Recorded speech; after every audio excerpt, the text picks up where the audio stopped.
What is up, guys? It's your boy Mamaloy back with another video, and today, as promised, we're doing how to water cut.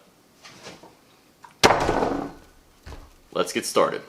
I'm going to run you guys through the exact water protocol that I use to cut down from 195 pounds to 181 pounds in a time span of 2 days for Line State 2 competition, and this is also the same water cut protocol that I'm going to be using to cut down again for USS Lightweight Nationals. Understand that this is not an actual weight loss technique. This is solely water manipulation. It is two protocols. It is a water loading protocol and a sweating protocol to lose weight quickly for a competition and then quickly gain it back. This is not going to give you permanent weight loss. Also understand that at its core, water manipulation is simply dehydration techniques, which carries risk with it.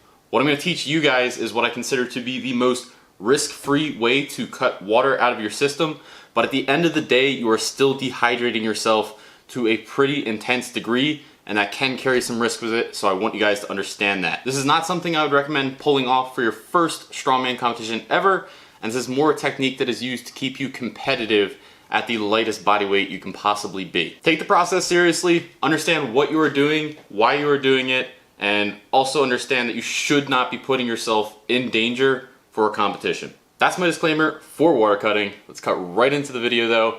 This process is going to be a 6-day process, 3 water loading days, 2 days of cutting water, carbs, and sodium out of your diet, and then the last day is going to be your weigh-in day, which is also going to be a refeed and rehydrate day. And if you lose me at any point during this video, just go down, check the description. I'll have everything written down for you right there. This protocol has a strongman competition in mind, which are almost always on a Saturday, and you get to weigh in the day in advance on Friday. So you'll be starting this protocol on Sunday, leading up to that weigh-in on Friday. Use Friday to refeed, and then you go into your competition on Saturday. Ideally, there's only one sucky day in this whole process, and that is the day right before you weigh in, when you've basically cut water and your intake in terms of calories down to a bare minimum. But other than that, the whole process should feel basically okay. That's the grand overview. I'm gonna break it down for you step by step, starting on Sunday all the way to the weigh-in. And the first step of this process is water loading. Water loading may seem counterintuitive at first if the goal here is to flush out as much water from our system as possible, but that's actually the exact key part that water loading plays in this process. By consuming far more water than we actually need, we force our body into a really efficient cycle of eliminating water waste from our system. The cool thing here is it takes our body a little while to catch up to this process even after you've stopped consuming water. So on those 2 days that you start to cut out water, you're still going to be eliminating more and more water from your system because of this protocol. Now the protocol I did was very simple. It was just a little linear increase.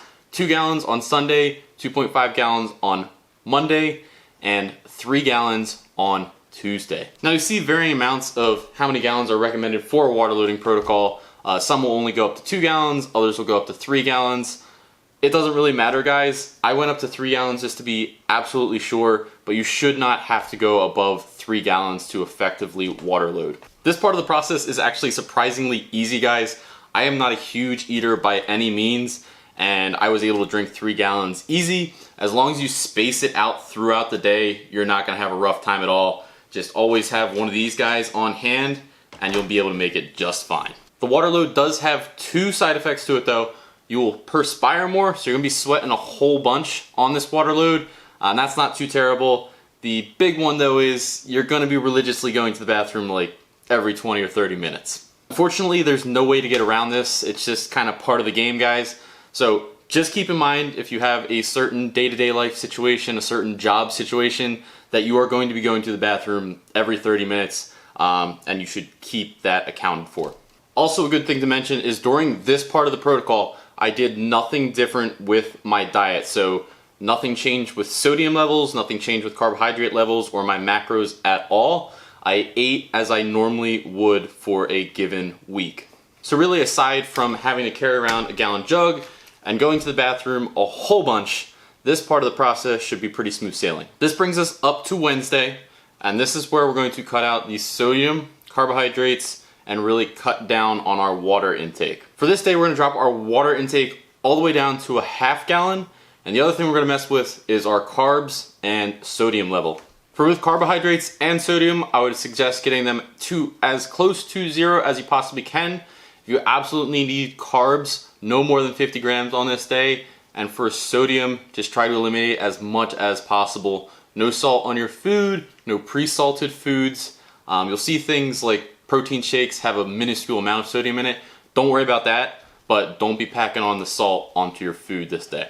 This is simply because both carbohydrates and sodium hold on to water in our body, and we're trying to minimize our body's ability to retain water. So by cutting both sodium and carbohydrates out, we're minimizing our body's ability to hold on to the water that we consume. This is kind of the beginning stages of the true water cut. So we're limiting our body's ability to retain water, and at the same time, we're also limiting how much water we're taking in.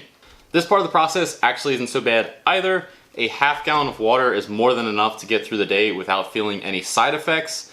And the only thing that may have you feeling groggy is not having any carbohydrates in your system. Some good foods to get you through the day would be some lean meats, eggs, unsalted nuts, non-starchy vegetables. And keep in mind that while you can't use salt, you can use other spices. So pepper's in play, if you're a spicy person, red chili flakes, stuff like that, garlic, all that stuff is still in play. So you can have flavorful food without the salt. Also keep in mind, this is one of the days where the weight loss will begin to occur. So towards the tail end of this day, I definitely recommend weighing yourself to kind of see how much weight you have lost through the water loading protocol and through cutting out carbohydrates and salt, just to see where you stand heading into Thursday, and that will kind of determine what you can play around with on Thursday. All right, so that brings us to Thursday, day before weigh-ins, home stretch, but unfortunately, this is the day where you're probably going to be feeling it.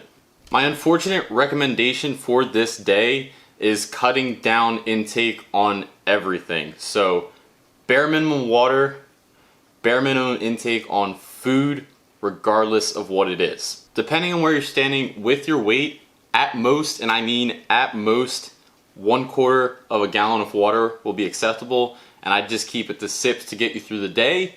And if you need something to kind of satiate your stomach, I'd recommend unsalted almonds or egg whites, and again, small portions, just enough to kind of get you through the day. If you're cutting it really close on making weight, I would just cut out the middleman, get rid of any extra variables in play here, and go with no intake for this day and guarantee that you're gonna make weight. Gonna be straight up with you guys. This part of the process is going to be extremely uncomfortable.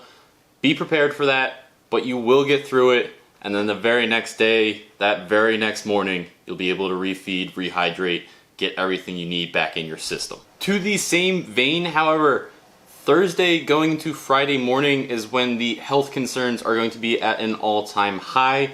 You're going to be at your most depleted. So pay attention to yourself. Again, do not end up in a hospital. Do not end up hurting yourself over a competition. Now, if you've survived up to this point, all you have to do now is get yourself to weigh-ins as soon as you are allowed to. You want to be taking full advantage of the fact that you were able to weigh in 24 hours in advance. As soon as those doors are open for weigh-in, you're making weight, and then you're getting right back out, getting started on getting rehydrated and refeeding. Now after you weigh in, you're gonna be feeling some type of way and want to consume just absolutely everything in your proximity, but I'm here to tell you, just chill. Our digestive systems don't exactly do too well from eating absolutely nothing to eating absolutely everything. And if you don't want to throw up an hour after you've weighed in, I would suggest taking it slow for the first hour of eating. First concern here is getting yourself rehydrated again. The big go-to here are Pedialyte or Gatorade, so you're getting both the fluids in and electrolytes into your system to replace everything that we have flushed out of the system. Now I'm here to tell you there's no better feeling than that first sip of liquid after the water cut, but pace yourself out. Small sips over 30 minutes to an hour to see how your body is going to react to the intake of fluid and food. Once you have confirmed that you're not going to be feeling nauseous or get sick, that's when it's no holds bar on food. You want this to be the most glorious of all cheat days you could ever achieve.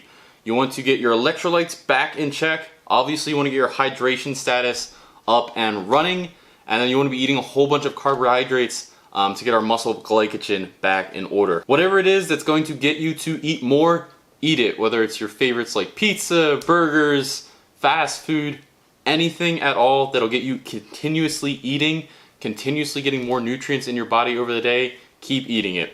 It's more important here that you're loading up on all of these nutrients than where they're actually coming from for this given day. Big caveat here though is do not get yourself sick eating all of this food. If you get yourself sick, you're essentially flushing all of those nutrients out again, and you're just gonna have to restart this whole process. Okay, so that's your week in an overview in terms of how you're gonna be eating and drinking. The other part that I mentioned for this protocol was sweating. A water load protocol is good enough to lose you a few pounds in and of itself. Mine got me to about 8 or 9 pounds of weight loss. The other part of this equation, however, is sweating the rest of that water weight out. Thankfully, this is really simple as well. Basically, you just gotta do it. So you can fit the sweating protocol starting on Wednesday evening. You'll have all day Thursday to fit sweat sessions in, and an absolute worst case scenario Friday morning. Gonna recommend you 2 processes for how you can choose to sweat. The first is real simple, real old school, is layering up in sweats, if you need to, garbage bag or sauna suit, and just doing 30 minutes of some light cardio and just sweating it out the old school way. This is what I chose to go with. Really straightforward, some light cardio, nothing that's gonna really make you sore or anything like that.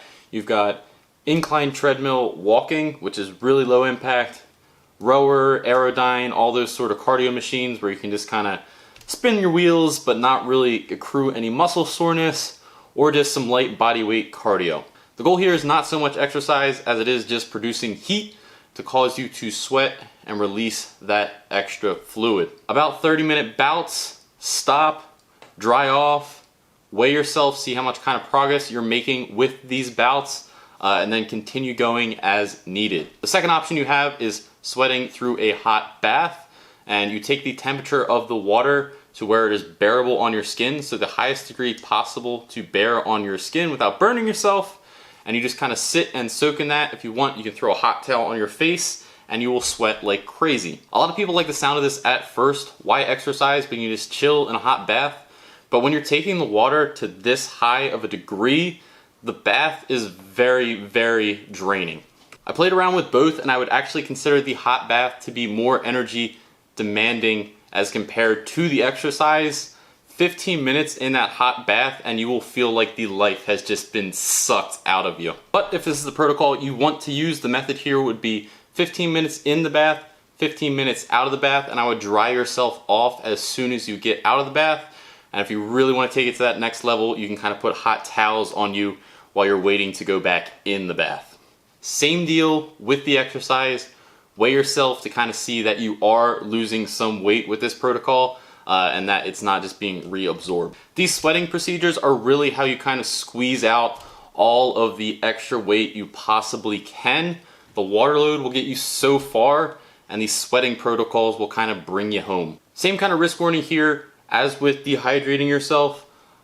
You can overheat yourself rather quickly without realizing it, and get yourself into a bad state with both the exercise and especially with the hot bath. So monitor yourself, get yourself out if you need to, or stop exercising if you need to. Do not pass out in the name of a water cut. Keep in mind that results do vary with water cuts, guys, so it is hard to tell how much weight you're actually going to lose yourself until you just do it, which is an unfortunate part of the process. But other than that, you can't guarantee yourself that you're going to lose X amount of weight over X amount of time without trying. Other than that, that's all I have for you guys for this video. If you have any questions at all on the water cutting process, just leave them down in the comments below and I will get to them. Other than that, thanks so much for checking out the video, guys. Thanks so much for stopping by the channel. I hope you learned a thing or two. I hope to see you guys all in another video. I'll see you guys.